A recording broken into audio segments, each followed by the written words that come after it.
আজকে আপনাদের সাথে যে রান্নাটা শেয়ার করব এটা হচ্ছে কলিজা ভুনা আর এটা হচ্ছে গরুর কলিজা।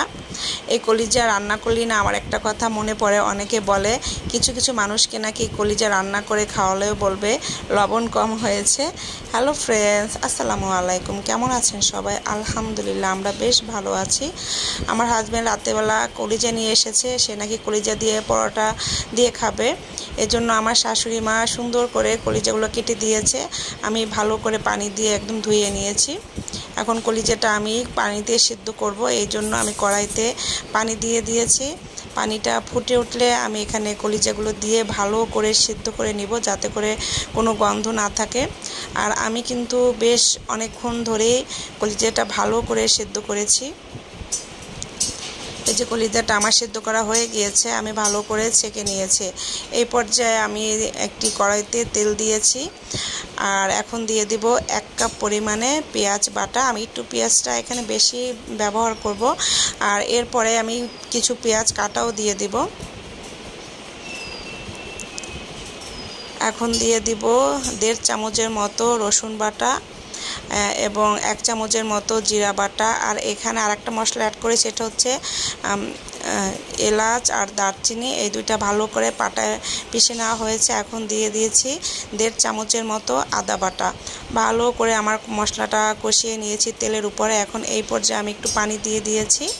এখন দিয়ে দিব মরিচ, এখানে আমি 2 চা চামচের মতো মরিচ দিয়েছি এবং হলুদ দিয়েছি 1 চা চামচের মতো।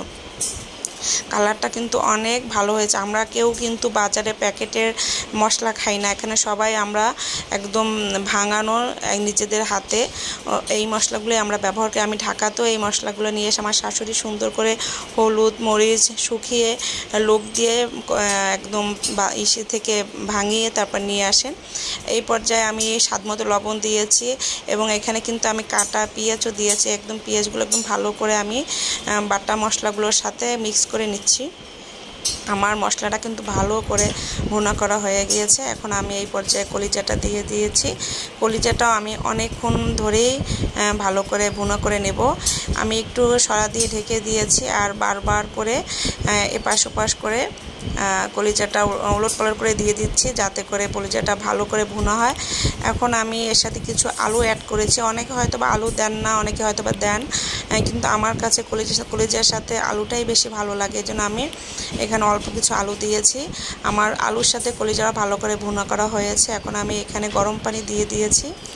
দেখতেই পাচ্ছেন পানিটা আমার শুকিয়ে আসছে, আমার রান্নাটা প্রায় শেষ। এখন আমি নামিয়ে ফেলবো। আর এত মজা হয়েছিল না, একটু ঝাল ঝাল, আর কালারটাও খুব সুন্দর হয়েছে। এই যে আমার রান্না করা শেষ কলিজাটা। সবাই ভালো থাকবেন, আমাদের জন্য দোয়া করবেন। আর রান্নাটা কেমন হয়েছে কমেন্টস করে অবশ্যই জানাবেন। আল্লাহ হাফেজ, আসসালামু আলাইকুম।